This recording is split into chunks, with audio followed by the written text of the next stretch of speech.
channel ကျွန်တော်ဒါ CM နဲ့ပတ်ချေကိုကျွန်တော်တို့သုံးတာပဲအခုဒါဆိုကျွန်တော် CM marketing company ကိုရောက်နေတာအဲ့တော့ကျွန်တော်ကဒီဘက်ကရောင်းချင်လို့ CF ကိုသုံးပါအဲ့တော့ကျွန်တော်ကဟုတ်ပြီ new ခေါ်လိုက်မယ်ထားပါတော့ကျွန်တော်က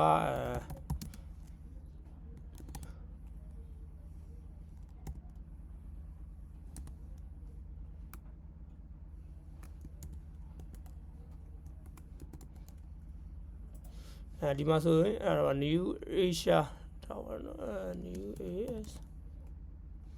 new Asia sorry Greystone မဟုတ်New Asia Sea Production ကိုရောင်းမယ်ဆိုရင်ကျွန်တော်ဒီ Marty Company ထဲမှာရှိတယ်ပေါ့နော်ဒီ Company name တစ်ခု Company name မှန်ဖို့လို့နော်ဒါတော့ကျွန်တော်တို့ရဲ့ဒါ Marty Company ဆိုတော့ကျွန်တော်ဒါ Sea Production ကိုရောင်းမှာဆိုတော့ဒီကောင်ထုတ်ဖို့လို့လေ Channel information တွေကတော့ maybe ထားပါတော့ဒါကျွန်တော်ထည့်ဖို့လို့ရင်ထည့်မယ်ပေါ့နော်ထည့်ဖို့မလို့ရင်မထည့်ဘူးဒီမှာကျွန်တော်ရောင်းမဲ့ product ထည့်ဒါပေမဲ့ကျွန်တော်ဝါရှိရတွေ့ရတာတစ်ခုပဲကျွန်တော်ရောင်းလိုက်မယ်အဲ့တော့ကျွန်တော်ကထားပါနော်နမူနာ1000နဲ့ရောင်းတယ်ပေါ့ကျွန်တော်ပြီးတော့ confirm လုပ်လိုက်မယ်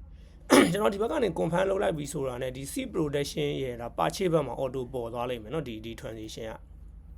အဲ့တော့ကျွန်တော်ဟုတ်ပြီကျွန်တော်ဒီဘက်ကနေမလုပ်မယ်ဆိုတော့ deliver လုပ်မယ်เนาะကျွန်တော်ကုန်ထွက်ပေးလိုက်မယ်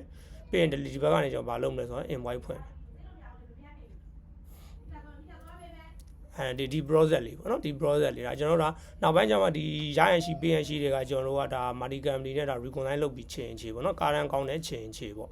အဲ့ဆိုရင်ဒါဆိုရင်ကျွန်တော်ကဒါ CM marketing ဘက်ကနေเนาะကျွန်တော်ရောင်းလိုက်တဲ့ browser လေးဒါပြီးသွားပြီဒီ browser ပြီးပြီဆိုတာနဲ့ကျွန်တော်ကဒါ C production company ဘက်ကတော့သူကဘာလုပ်ပေးရမလဲသူ့ဘက်ကနေ purchase လုပ်ပေးရမယ်เนาะသူ့ဘက်မှာလည်းအဲ့ transition ရောက်နေပြီထွက်လိမ့်မယ်သူကဟို click နှိပ်ပြီးလက်ခံပေးရုံပေါ့เนาะအဲ့တော့သူဒီမယ်เนาะဒါဆိုရင် CM marketing banner ဆိုပြီးတော့ဒီ SO number နဲ့ရောက်နေလိမ့်မယ်ရောက်လာပြီဆိုရင်သူ့ဘက်ကလည်းဒါ confirm order နှိပ်မယ်နှိပ်ပြီးသူ့ဘက်ကလည်း receive product ဆိုပြီးတော့ဒါကုန်လက်ခံပေးမယ်